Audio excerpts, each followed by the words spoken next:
समान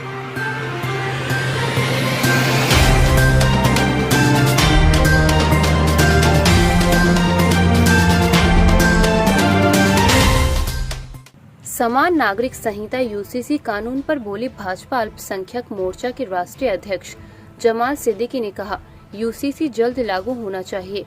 मुस्लिम personal law board पर बोला हमला। मुस्लिम समाज को दिखाया जाता है भाजपा का डर। पर्सनल लॉ कानून मुस्लिम समाज के विकास में बाधक। जमाल सिद्दीकी ने कहा, देश का आम मुसलमान भी चाहता है यूसीसी लागू हो। भाजपा राष्ट्रीय अध्यक्ष के अलावा प्रदेश अध्यक्ष कुंवर बासित अली ने भी सम्मेलन को किया संबोधित। रिपोर्ट अंकित जैन। इस प्रोग्राम को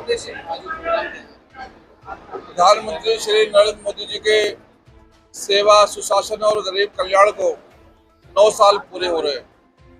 माननीय प्रधानमंत्री जी ने समाज कल्याण के लिए, गरीब कल्याण के लिए जो काम किए हैं सरकार के द्वारा, उन कामों को लेकर हम जनता के पास जा रहे और जनता को माननीय प्रधानमंत्री के कामों से अवगत करा रहे और जनता का सुझाव ले रहे और क्या काम हमें करना चाहिए जिससे जो गरीबी है वो दूर हो, जो लोगों की परेशानी है वो दूर हो, लोगों की आशा है वो दूर हो, स्वास्थ्य की सेवाएं किस प्रकार से और मिलनी चाहिए, इन सब बातों को लेकर हम लोग महासंपर्क अभियान के माध्यम से जनता के बीच में जा रहे और लोगों से बातचीत कर रहे।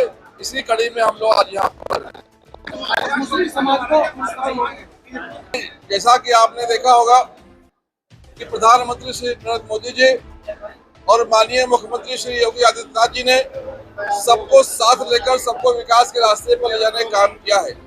आप देखेंगे तो उत्तर प्रदेश में जो अल्पसंख्यक और मुस्लिम की आबादी है वो 14% है, लेकिन लाभार्थियों की जो भागीदारी है वो 30% से ऊपर है।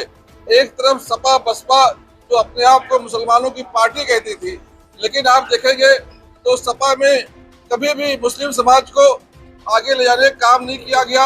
हाँ, 1-2 एजेंट जो वोट बैंक के रूप में मुसलमानों को इस्तेमाल करते थे, सपा को जिताते थे, उनको हमेशा आगे किया गया, उनको बाहुबली बनाया गया, उनके माध्यम से जनता की शोषण की गई। लेकिन भारतीय जनता पार्टी सरकार ने डायरेक्ट जनता को लाभ देने का काम किया है। इससे लोगों में बहुत खुशी का लहर है, लोगों में एक विश्वास पैदा हुआ है।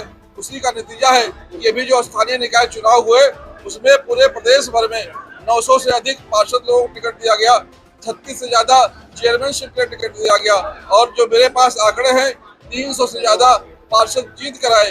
ये बताता है कि भारतीय जनता पार्टी जो मुस्लिम समाज है उनका विश्वास जीतने में कामयाब हो रही है और जो जन सैलाब दिख रहा है, जो जन उत्साह दिख रहा है, ये भी दिखाता है कि लोग सारी पार्टियों को अब तलाक देकर भारतीय जनता पार्टी के साथ जुड़ना चाहते हैं। विरोध नहीं कर रहा है।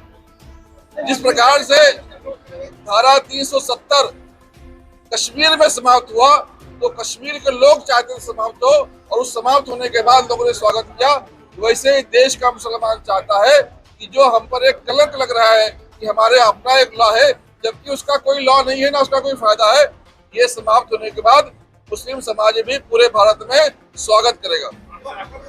बच्चों कानून कई राज्यों में पहले से लागू है, जिसको 2 बच्चे हैं तो उसको 3 बच्चे हैं, उसको सरकारी योजनाओं का लाभ नहीं मिलता है, वो चुनाव लड़ नहीं सकता है। ये तो कानून सब कांग्रेस ने हमारे ऊपर पहले से लाद दिया है। अब सिर्फ मुस्लिम पर्सनल लाभ के हिसाब से लोग हमारा उपयोग करते थे बीजेपी से डराने का, वो एक बार आ जाएगा तो डर भी खत्म हो जाएगा। मुस्लिम बीजेपी के साथ लगातार जुड़ रहा है। अभी निकाय चुनाव में आपने देखा होगा और बोटी बोटी गैंग को हराने का काम भी मुसलमानों ने किया है। भारतीय जनता पार्टी को 18,000 वोट मिला है। अगर ये 18,000 वोट भाजपा को मिला है तो ये 24 के अंदर वोट बढ़ेगा और लगातार विश्वास मुसलमानों का मोदी जी पर बढ़ रहा है। 4.5 करोड़ लाभार्थी जब उत्तर प्रदेश के अंदर आते हैं, 18 लाख 50 हजार लोगों को जब आवास मिलता है, 2 करोड़ 61 लाख लोगों को जब राशन मिलता है और आयुष्मान भारत के तहत जब बहनों को सुरक्षा के लिए कार्ड मिलता है 5 लाख का इलाज कराने के लिए, उज्ज्वला योजना से शौचालय से लाभ मिलता है, तो ये लोग भारतीय जनता पार्टी की तारीफ करते हैं। जो लोग तारीफ करते हैं, जो भारतीय जनता पार्टी से जुड़ना चाहते हैं, उनको जोड़ने का काम भाजपा का अल्पसंख्यक मोर्चा कर रहा है और ये विश्वास दिख रहा है। देखिए, ये भारतीय जनता पार्टी की लोकतांत्रिक आस्था है कि उसने कानून से पहले एक सर्वे कराया है, कानून से पहले लोगों के मत लिए हैं, कानून से पहले लोगों से बातचीत की है। हमारी ही सरकार है जो केवल कानून बनाने से पहले लोगों के राय मशवरा लेती है, कानून बनाने से पहले उनकी लोकतंत्र की व्यवस्था करती है। ये ऐसी सरकार नहीं जो कानून थोपती है। जनसंख्या कानून नियंत्रण कानून की सबसे ज्यादा अगर जिम्मेदारी किसी की है तो मेरे मुसलमान भाइयों की है, क्योंकि सबसे ज्यादा नुकसान अगर जनसंख्या नियंत्रण कानून ना होने से किसी का हो रहा है तो मुस्लिम भाइयों का हो रहा है। आप देख लें मुस्लिम बस्तियों के अंदर घर छोटे, गलियां तंग और गंदगी बढ़ती जा रही है। ये आबादी है, आबादी घटेगी तो देश के अंदर माहौल अच्छा बनेगा, देश के अंदर अच्छा, और बच्चों को अच्छा पढ़ाने के लिए परिवार में कम बच्चे हों, 2 बच्चे हों तो अच्छे से पढ़ेंगे, 2 बच्चे होंगे तो हम अच्छे से पढ़ा पाएंगे। आज पालन पोषण सबसे बड़ी गंभीर समस्या है। ज्यादा आबादी के साथ, ज्यादा बच्चों के साथ माँ बाप पर भी बीमारी का, मानसिक तनाव और शिक्षा की कमी होती है, उससे दूर किया जा सकता है।